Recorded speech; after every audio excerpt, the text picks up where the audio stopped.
বিসমিল্লাহির রহমানির রহিম আলহামদুলিল্লাহ ওয়াসসালাতু ওয়াসসালামু আলা রাসূলিল্লাহ আম্মা বা'দ। সম্মানিত আমার দ্বীনী ভাইরা, আসসালামু আলাইকুম ওয়া রাহমাতুল্লাহি ওয়া বারাকাতুহু। আজকে আমাদের আল আকিদাতুল ওয়াসিতিয়ার 50 নম্বর পর্ব নিয়ে আমরা আলোচনা করব। এই আল আকিদাতুল ওয়াসিতিয়া এটি খুবই গুরুত্বপূর্ণ আমাদের আহলে সুন্নাহ ওয়াল জামার আকীদা। এটি আমাদের জানা খুবই বেশি দরকার। আমাদের যারা নাকি আমরা সহিহ আকীদা সম্পর্কে জানি, অনেক ভাইরা মনে করে সহিহ আকীদা মানেই কিছু সুন্নত, কিছু আমল, মানে রফউল ইয়াদাইন, জোরে আমিন বলা, বিভিন্ন কাজ মনে করে এটাই শুধু সহিহ আকীদা। না, সহিহ আকীদা আপনার অন্তরে কি কি আকীদা পোষণ করেন, আপনার ভিতরে কি আহলে সুন্নাহ ওয়াল আকীদা আহলে সুন্নাহ ওয়াল জামাত আকীদা আছে নাকি অন্য পথভ্রষ্ট যারা নাকি দল তাদের আকীদা আছে, এইটি নিয়ে আমরা জানতে চেষ্টা করি যে আমরা সঠিক আকীদা যেটি আহলে সুন্নাহ ওয়াল জামাত আকীদা, যেমন নাকি আল্লাহ সুবহানাহু ওয়া তাআলা, আমরা জানি যে আল্লাহ সুবহানাহু ওয়া তাআলা তিনি কোথায় আছেন? আরশের উপরে আছেন। আর রহমানু আলাল আরশি ইস্তাওয়া, মানে কত আয়াত যে কোরআন মজিদে আছে আল্লাহ সুবহানাহু ওয়া তাআলা তিনি আরশের উপরে আছেন। কিন্তু পথভ্রষ্ট যারা নাকি আছে, মানে এভাবে বলে যে আল্লাহ সুবহানাহু ওয়া তাআলা কোন দিকে আছে বলা যাবে না, আল্লাহর দিক বলা যাবে, এটাই পথভ্রষ্ট কথা। আবার কেউ বলে যে আল্লাহ সুবহানাহু ওয়া তাআলা নিরাকার, কোনো আকার নেই, যেটা আমাদের বাংলাদেশে বলা হয় ভাবে। এগুলো হলো আপনার বিভিন্ন ফিরকা দাল্লাদের ওদের মানে আকীদা। আমাদের আহলে সুন্নাহ ওয়াল জামাত আমরা প্রত্যেক সময় যা এক এক চ্যাপ্টারে আমরা এক একটা বিষয় নিয়ে আলোচনা করি। যে ওখানে বলেছে যে আল্লাহ সুবহানাহু ওয়া তাআলা তিনি আরশের উপরে আছেন, সব মাখলুকাতের উপরে আছেন, এবং আল্লাহ সুবহানাহু ওয়া তাআলা উনার আকার আছে, উনার যে সমস্ত উনার সিফাত বলা হয়েছে, উনার হাত আছে, উনার পা আছে, উনার চেহারা আছে, সব কিছু নিয়ে যেভাবে নাকি বলা হয়েছে সেভাবেই মানানা। কোন রকম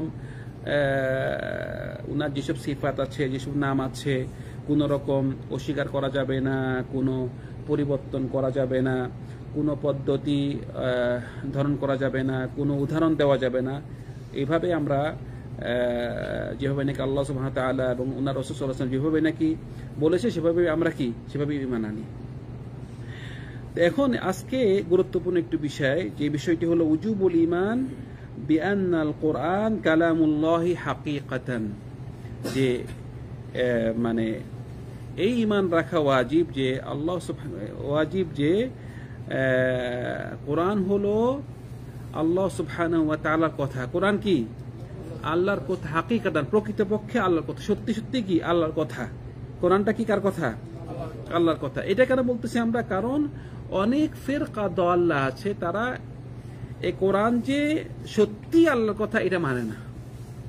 বিভিন্ন ওদের মত রয়েছে, বিভিন্ন ওদের গোমরায় কথা রয়েছে। শুনুন, আমরা আহলে সুন্নাহ ওয়াল জামাত তারা কি ইমান রাখি কি যে কোরআন হলো কি কার কথা? আল্লাহর কথা, হাকিকাতান, সত্যি সত্যি প্রকৃতপক্ষে কি আল্লাহর কথা। এখানে ইমাম ইবনে তাইমিয়া রাহিমাহুল্লাহ তিনি বলতেছেন যে ওমিনাল ঈমানি বিল্লাহি ওয়া কুতুবিহি আল ঈমানু বিআন্নাল কোরআন কালামুল্লাহি মুনাজ্জাল গায়র মাখলুক। যে কোরআন যে বলতেছে যে আমরা যে আমাদের ইমানের রকম কয়টি? ছয়টা না ইমানের রকম? আমানতু বিল্লাহি ওয়া মালাইকাতিহি ওয়া কুতুবিহি ওয়া রুসুলিহি ওয়াল ইয়াউমিল আখিরি ওয়াল কদরি খাইরি ওয়া শাররি। যে ছয়টা যে ইমানের রকম, তার মধ্যে একটা হলো আল ঈমানু বিল কুতুব, যে যত কিতাব আল্লাহ নাজিল করেছেন ওই কিতাবগুলোর উপরে ঈমান আনা। এবং আমরা বলতেছে ওয়াল ঈমানু বিল কুতুব, যে কিতাবের উপরে যে ঈমান আনা, তার মধ্যে একটা হলো যে কোরআন কালামুল্লাহ, কোরআনটা কি আল্লাহর কথা। ওয়া আন্নাহু কালামুল্লাহ মুনাজ্জাল, আল্লাহ নাজিল করেছেন, গায়র মাখলুক, কোরআনকে আল্লাহ সৃষ্টি করেনি। কোরআনটা কি সৃষ্টি করেনি, কোরআনটা হলো আল্লাহর একটা সিফাত। কোরআনটা আল্লাহর কি একটা সিফাত, কোরআন আল্লাহর কথা। সেজন্য আপনি যদি কোরআনের নাম দিয়ে কসম করেন তাহলে এটা কি জায়েজ আছে, কারণ কোরআনটা আল্লাহর সিফাত। তো কিন্তু কোরআনটা মুনাজ্জাল, আল্লাহ নাজিল করেছে, কোরআনটা সৃষ্টি করেনি। যেভাবে নাকি ফিরকা দাল্লাহ মুআতাজিলা একটা ফিরকা আছে, তারা কি বলে কোরআনটা সৃষ্টি করা হয়েছে। যেভাবে নাকি ইমাম আহমদ বিন হাম্বল রাহিমাহুল্লাহ উনার সময় যে খলিফা ছিল, খলিফাও ছিল মুআতাজিলি ছিল। উনি এই আকীদা পোষণ করতেন যে কোরআনটা আল্লাহ সৃষ্টি করেছে। তো ইমাম আহমদ বিন হাম্বল বলছে না, কোরআন আল্লাহ নাজিল করেছে, কোরআন সৃষ্টি করেনি। কোরআন তো আল্লাহর একটা সিফাত, আল্লাহর কথা। তো সেজন্য এটা নিয়ে ওনাকে অনেক মারা হয়েছে, অনেক অত্যাচার করা হয়েছে। তা উনি ওনার কথার মধ্যে ছিল, জেলে ছিল, তা উনি ওনার কথা থেকে উনি ফিরে আসে নাই। উনি বলছে আমাকে একটা হাদিস দাও, একটা আয়াত দাও যে এখানে আল্লাহ বলে যে আমি কোরআন সৃষ্টি করেছি। সবখানে বলতেছে ইন্না আনজালনাহু, কোরআন আল্লাহ নাজিল করেছেন। কোরআন আল্লাহর একটা সিফাত, কোরআন হলো কি আল্লাহর কথা। তারপর বলতেছে মিনহু বাদা ওয়া ইলাইহি ইয়াউদ, যে কোরআনটা এসেছে কার থেকে? আল্লাহর থেকে, এবং ওয়া ইলাইহি ইয়াউদ, আল্লাহর কাছেই ফিরে যাবে। যেটা হলো কিয়ামতের একটি মানে আলামত। আখির জামানাতে কোরআন কি থাকবে না। এখন কোরআন আছে, আমাদের অন্তরে আছে, লেখা আছে, কিন্তু আখির জামানে এগুলো সব মানুষের অন্তর থেকেও চলে যাবে। এমনি কোরআন লেখা থাকবে না, সব আল্লাহ নিয়ে যাবে। বর্তমানে দেখেন না, আমরা যেভাবে নাকি নির্ভরশীল পুরা মোবাইলের উপরে গুগল, সে গুগল বলেন, আমরা সব কিছু গুগলে আছে, সব মানে আমাদের যত কিছু চাই সব গুগলে পাওয়া যায়। এখন হঠাৎ যদি একদিন গুগল নষ্ট হয়ে যায়, নেট নষ্ট হয়ে যায়, তখন যারা নাকি আমরা পুরা নির্ভরশীল গুগলের উপরে, নিজের কোনো জ্ঞান নাই, সব কিছু গুগল থেকে নেই, যদি মোবাইল নষ্ট হয়ে গেল অথবা নেট চলে না, তখন শেষ। তো সেজন্য যখন নাকি আমরা এমন আছে পুরা সবাই, এখন তো অনেক বইটই আছে, যখন নাকি পুরা নির্ভরশীল হব মানে এই মোবাইলের উপরে, যদি হঠাৎ করে মোবাইল মানে ইন্টারনেট বন্ধ হয়ে গেল, চলে না, মোবাইলের চলে না, তখন আমরা কি করবো? তখন তো আর এলেম নাই, কারণ কোনো কিছু মুখস্থ নাই। এখনো বর্তমানে আগে যেভাবে নাকি মানুষ লাইব্রেরিতে যাইতো, বইটা খুব মানুষ কম পড়ে, সব মোবাইলে চলে আসছে। কিন্তু যখন নাকি আপনার আখির জমানাতে যে এইটা কোরআনটি আল্লাহ সুবহানাহু ওয়া তাআলা উঠিয়ে নিয়ে যাবে, তখন মানুষরা আর কোরআন জানবে না। বলছে মিনহু বাদা ওয়া ইলাইহি ইয়াউদ ওয়া আন্না আল্লাহা তাকাল্লামা বিহি হাকীকাতান ওয়া আন্না হাযাল কুরআন আল্লাযী উনজিলা আলা মুহাম্মদ সাল্লাল্লাহু আলাইহি ওয়াসাল্লাম, যে এই কোরআনটা হলো এমন, কোরআনটা আল্লাহ সুবহানাহু ওয়া তাআলা তিনি কথা বলেছেন, উনার কথা, সত্যি উনার কথা, প্রকৃতপক্ষে উনার কথা, এবং এই কোরআনটি মুহাম্মদ সাল্লাল্লাহু আলাইহি ওয়াসাল্লামের উপরে কি নাজিল হয়েছে। হুয়া কালামুল্লাহ হাকীকাতান লা কালামা গায়রিহি, এটা হলো আল্লাহর কথা, সত্যি আল্লাহর কথা, এটা কি অন্য কার কথা নয়, এটা কার কথা? আল্লাহর কথা। ওয়ালা ইয়াজুজু ইতলাকুল কওলি বিআন্নাহু হিকায়াতান আন কালামিল্লাহি আও ইবারাতান আনহু, এই কথা বলা জায়েজ নাই যে এটা আল্লাহর কথা না, কিন্তু আল্লাহর কথার নকল, আল্লাহর কথার কি নকল। কারণ এখানে আমরা আহলে সুন্নাহ ওয়াল জামাআহ কি বলি যে এটা আল্লাহর কথা হাকীকাতান, হাকীকতি এবং মানে প্রকৃতপক্ষে সত্যি আল্লাহর কথা, এইটি কোনো আল্লাহর কথার নকল নয়। কারণ এক পদভ্রষ্ট এক দল আছে যারা নাকি কুল্লাবিয়া বলে, তারা বলে এটা আল্লাহর কথা হলেও এটা আল্লাহর কথার নকল। আবার কেউ বলে আও ইবারাতান আনহু, আল্লাহর কথার নকল, কেউ বলে আল্লাহর কথার রূপ, আল্লাহর কথার রূপ, পুরো আল্লাহর কথা না, আল্লাহর কথার রূপ এটি। এভাবে বিভিন্ন যারা নাকি আলহামদুলিল্লাহ আল্লাহ সুবহানাহু ওয়া তাআলা আমাদেরকে আহলে সুন্নাহ ওয়াল জামাআহ বানিয়ে পাঠিয়েছেন, আমরা আমাদের আকীদা হলো যে এটা আল্লাহর কথা হাকীকা, এটা আল্লাহর কথার নকলও নয়, আল্লাহর কথার রূপও নয়, এটা আমরা ঈমান রাখি। বলতেছে বাল ইযা ক্বরাহু الناس أو كتبوه في المصاحف لم يخرج بذلك من أن يكون كلام الله تعالى حقيقة، فإن الكلام إنما يضاف حقيقة إلى من قاله مبتدئا لا إلى من قاله مبلغا موديا। বলতেছে যদিও কেউ কেউ এই কোরআন তেলাওয়াত করে থাকে, কেউ কোরআনের তেলাওয়াত কোরআন পড়ে থাকে, তাও এই পড়া যে নাকি পড়বে, অথবা কোরআন যদি কোথায় লেখা হয়, মানে কেউ কোরআন পড়লো অথবা কোরআন কোথায় লেখা হলো, এর অর্থ নয় যে এটি আল্লাহর কথা নয়। যদিও কেউ পড়ে থাকে, কোথায় লেখা হয়, তাও এইটা মনে রাখতে হবে যে নাকি প্রথমে এইটা নাকি বলেছে ওর কথা, যে নাকি প্রথমে বলেছে আর কথা। যদি আমি পড়ি, আমি আমার মুখে দিয়ে বাইর হচ্ছে, কিন্তু কথাটা কার? আল্লাহর। যদিও কোরআন লেখা আছে, যদিও লেখা থাকে, এটা কার কথা? আল্লাহর কথা। আমরা মাখলুককে উন্নত, যেমন ধরেন একজন কবি অথবা একজন অনেক বড় কবি, যেমন ধরেন বাংলাদেশে অথবা যে কোনো একটা কবির কবিতা বলতেছি আমি, যদি আমার মুখে দিয়ে বলি, আমি বলি এটা আমার ওই কবির কথা, অথবা আমি ওই কবির কবিতাটা পড়তেছি, যদি আমি পড়ি বলি যে ওই কবিতা, ওই কবির এই কবিতা এটা। এভাবে কোরআনও যদিও আমি আমার মুখ দিয়ে পড়তেছি, আমি কোরআন দেখে যে কোথায় লেখা আছে পড়তেছি, কিন্তু হাকিকাতান এটা কার কথা? আল্লাহর কথা।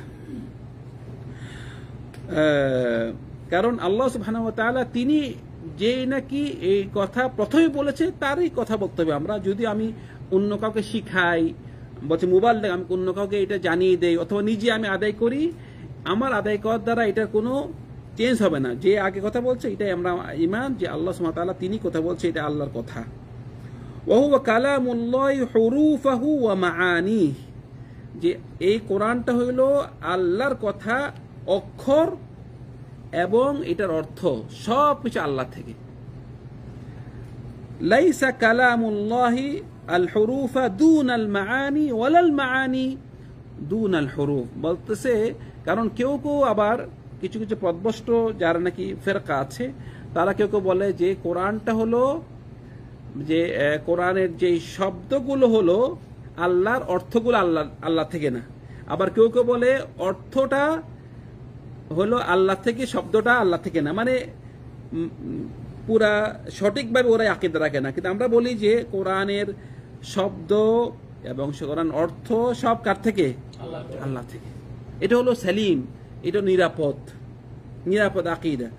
আকীদা আহলে সুন্নাহ ওয়াল জামাআহ, এটা হলো আমাদের একটা মানুষের সাথে তার ফিতরার সাথে মিলে যায়, এবং আমরা হলাম যে মধ্যমপন্থী, যে আল্লাহ সুবহানাহু ওয়া তাআলা যেসব সিফাত আছে, এই যেমন ধরেন এই সিফাত নিয়ে আল্লাহ, এই কোরআন যে কালামুল্লাহ, এটি জাহমি একটা ফেরকা আছে, তারা এটাকে পুরা কি বলে? অস্বীকার করে, যে আল্লাহ কথা, মানে আল্লাহ কথা বলে না জাহমিয়ার কাছে।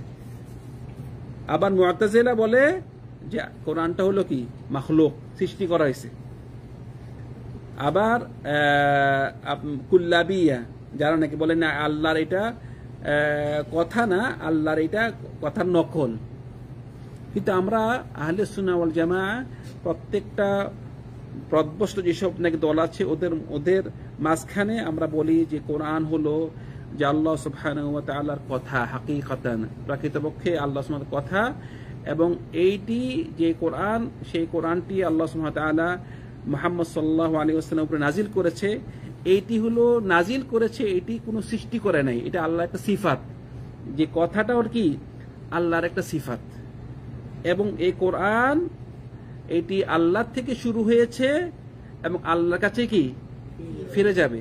এবং যেহেতু এটি আল্লাহর কথা, এই কোরআনের মধ্যে আল্লাহ সুবহানাহু ওয়া তাআলা এত বেশি সওয়াব দিয়েছে, এত বেশি সওয়াব। কারণ সওয়াবটা দেখে আল্লাহ সুবহানাহু ওয়া তাআলা, তো এটা হলো আল্লাহরই কথা, সেজন্য কোরআনের মধ্যে এত সওয়াব দেওয়া হয়েছে। অন্য কিছু আপনি পৃথিবীতে যত কিছু পড়া আছে আপনি পড়বেন, সওয়াব হইতে পারে, আপনি হাদিস পড়লেন সওয়াব হইতে পারে, যে কোনো একটা মাসআলা শিখলেন সওয়াব হতে পারে, কিন্তু নির্ধারিত করে প্রতি অক্ষরে অক্ষরে সওয়াব একমাত্র কোথায় আছে? কোরআন আছে। কারণ এটা কালামুল্লাহ, মানে একদম একটা অক্ষরে 10 নেকি। হাদিসে আসছে যে রাসূল সাল্লাল্লাহু আলাইহি ওয়াসাল্লাম বলতেছে যে কোরআন থেকে যদি কেউ একটা অক্ষর পড়ে 10, মানে আল্লাহ সুবহানাহু ওয়া তাআলা তাকে 10 নেকি দেয়, 10 নেকি আরো বাড়াই দেয়। 10 নেকি আমরা যদি ধরি, এবং রাসূল সাল্লাল্লাহু আলাইহি ওয়াসাল্লাম বলতেছেন যে কেউ যদি বলে আলিফ লাম মিম, আলিফ লাম মিম এটাকে তোমার একটা অক্ষর ধরবা না, এখানে কয়টা অক্ষর? 3টা অক্ষর। সেজন্য ভাইরা যদি আমরা কোরআন থেকে দেখা যায় যে 31টা পড়ি, এক পৃষ্ঠাতে আমাদের প্রায় 500টা অক্ষর আছে, মানে প্রায় 5000 নেকি, 5000 নেকি একটা পৃষ্ঠাতে পাওয়া যাচ্ছে। এত সওয়াব রাখা হয়েছে, এছাড়া আরো অনেক সওয়াব রাখা হয়েছে। এবং কোরআন যে নাকি পড়ে এবং অন্যকে পড়ায়, খায়রুকুম মান তাআল্লামাল কোরআন ওয়া আল্লামাহু, তোমাদের মধ্যে সে শ্রেষ্ঠ যে নাকি কোরআন নিজে শিখে এবং অন্যকে শিখায়। সেজন্য ভাইরা খুবই দুঃখ লাগে, আমাদের অনেক ভাইরা দেখা যায় বয়স অনেক হয়ে গিয়েছে, 50, 60, 70 হয়ে গেছে, এখনো কোরআন পড়তে পারে না, এখনো কোরআন পড়তে পারে না। কোরআন পড়া কোরআনের অনেক হক আছে, তার মধ্যে একটা হলো কোরআন পড়া, কোরআন শিখা, কোরআন পড়া এবং কোরআন শুদ্ধ করে পড়া, কোরআন অর্থ জানা এবং কোরআনের যা বলেছে তা মানা এবং কোরআন বুঝে বুঝে পড়া, মানে কত কোরআন মুখস্থ করা, কত যে হক আছে। কিন্তু আমরা কোরআন পড়তেই না পারি, তাহলে আমাদের কিভাবে কোরআন হকগুলো আদায় করব? সেজন্য ভাইরা আমরা যারা নাকি প্রথমে তো আমাদের আকীদাতে থাকবে আকীদা আহলে সুন্নাহ ওয়াল জামাআহ, যে এটা আল্লাহর কোরআন, আল্লাহর কথা। দ্বিতীয়ত ভাইরা আমরা কোরআন পড়তে চেষ্টা করব, কোরআন পড়তে চেষ্টা করব, কোরআন মুখস্থ করতে চেষ্টা করব, কোরআন শুদ্ধ করে পড়তে চেষ্টা করব এবং কোরআন বুঝা, কোরআন যা বলছে তা আমল করা এবং কোরআন বুঝে বুঝে পড়া। আফালা ইয়াতাদাব্বারুনা কোরআন, তাদাব্বুর করা। সেজন্য মানে কোরআন বুঝে বুঝে, অর্থ বুঝে বুঝে পড়া। সেজন্য ভাইরা আমরা কোরআনের জন্য সময় দিব। আল্লাহ সুবহানাহু ওয়া তাআলা আমাদের সবাইকে এই আহলে সুন্নাহ ওয়াল জামাত আকীদা আরো বেশি বেশি জানার তৌফিক দান করুন। ওয়া সাল্লাল্লাহু আলা সাইয়্যিদিনা মুহাম্মদ ওয়া আলা আলিহি ওয়া সাহবিহি আজমাইন। আমাদের এখানেই কোরআন নিয়ে আমাদের এখানেই শেষ হচ্ছে। ওয়া সাল্লাল্লাহু আলা সাইয়্যিদিনা মুহাম্মদ ওয়া আলা আলিহি ওয়া সাহবিহি আজমাইন। আসসালামু আলাইকুম ওয়া রাহমাতুল্লাহি ওয়া বারাকাতুহু।